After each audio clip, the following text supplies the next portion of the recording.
Você já ouviu falar de um site chamado boatos.org? É um site que está para combater os boatos.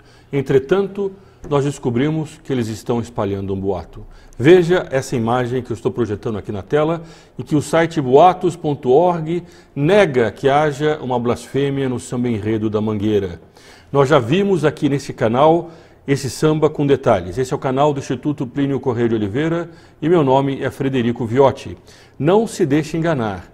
Está em curso uma operação para tentar arrefecer e inibir a reação dos católicos e também daqueles que não são católicos, mas não concordam com a blasfêmia em nosso Brasil, em nosso país de dimensões continentais, em que mais de 90% da população se declara cristã. É inaceitável que uma escola de samba no Brasil faça um samba enredo como esse que nós já vimos aqui da Mangueira. Ao final desse vídeo nós vamos colocar o link para o vídeo em que esse samba enredo é analisado ponto por ponto. Agora esse site boatos.org, o que ele faz?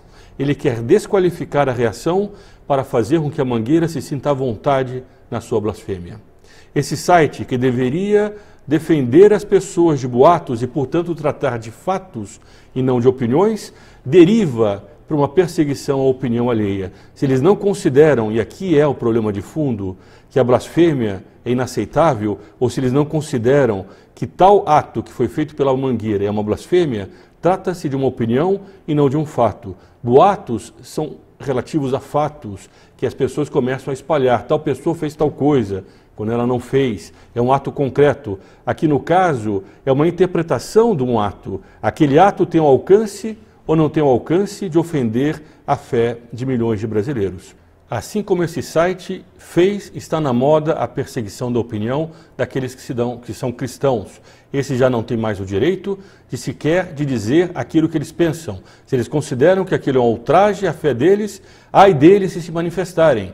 Nós recebemos ameaças nesse canal por causa disso, mas nós não paramos. É preciso alertar a opinião pública. E aqui, aliás, eu relembro que quem ainda não se inscreveu no canal, faça aqui embaixo no botão de inscrição e ative o sininho para nós podermos criar essa articulação de pessoas. Essa inscrição é uma articulação, ela nos permite agir juntos e alertar as pessoas sobre o que tem acontecido no Brasil e no mundo e que nos afetam tão diretamente. Nós estamos numa época em que as perseguições começam a se avizinhar, elas começam a aparecer por toda parte, e não é só no Brasil. Aqueles que defendem a moral como ela era antigamente, esses começam a ser perseguidos.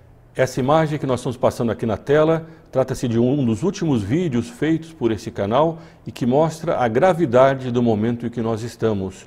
Se nós não abrirmos os olhos, se nós não começarmos a falar o que está acontecendo, nós seremos tragados por essa situação. E por isso, nesse momento, é importante nós juntarmos forças e espalharmos essas informações por todas as pessoas que nós conhecemos. Há algo muito auspicioso, algo muito esperançoso no horizonte que é simultâneo a esse problema. De um lado, crescem as blasfêmias, cresce essa perseguição à opinião católica, à opinião também daqueles que não são católicos, mas que defendem uma moral tradicional. Naquilo que eles defendem de moral tradicional, eles também são perseguidos. Por outro lado, surge um Brasil profundo que começa a não ter receio de dizer em voz alta aquilo que pensa.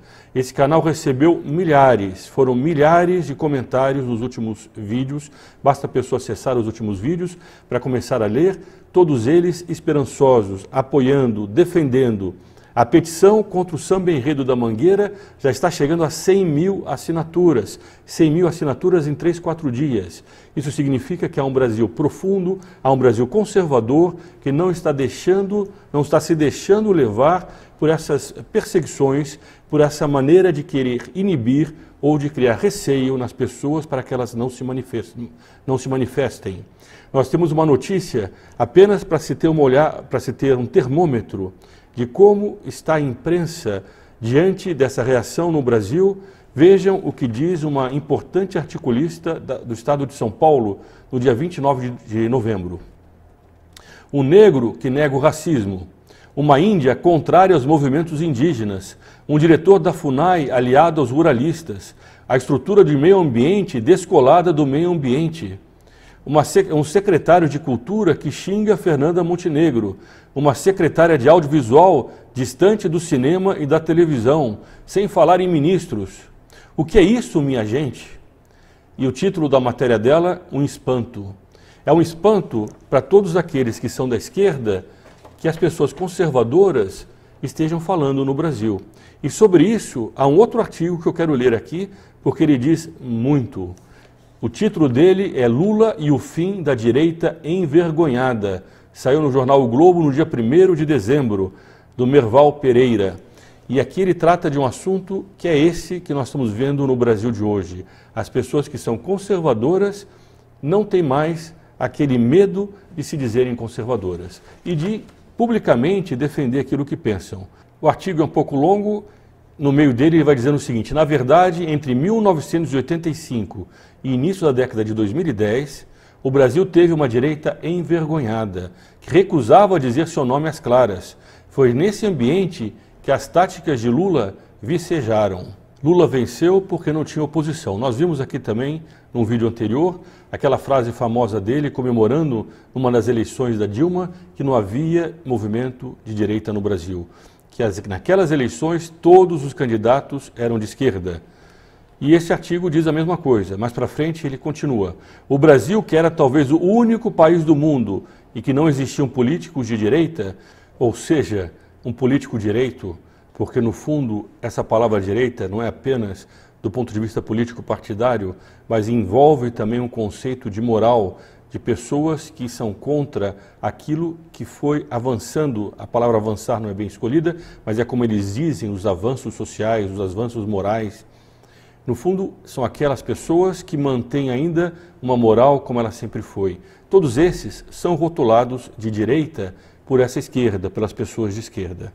Então era o único país do mundo que não existia um político de direita que defendesse o conservadorismo.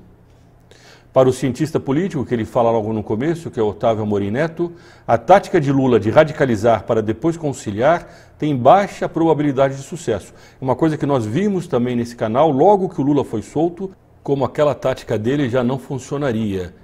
Está aqui a capinha daquele vídeo, nós vamos colocar ao final deste vídeo o link daquele em que isso também é comentado.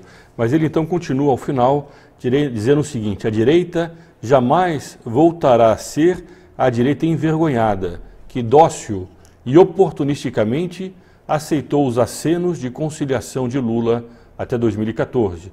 Nós esperamos que a direita política mantenha a fidelidade à direita da opinião pública, porque a opinião pública, essa sim, ela está muito firme na posição dela. Nós não sabemos como é que os políticos, e aqui eu não estou me referindo a ninguém em específico, mas nós não sabemos como é que os políticos vão continuar em função das pressões que sofram. Nós temos muito claramente aquilo que nós devemos fazer. Nós devemos criar um movimento de opinião pública e para isso esse canal convida a cada um de vocês que me vê para que assine aqui embaixo o canal, ajude as atividades do Instituto Plínio Corrêa de Oliveira.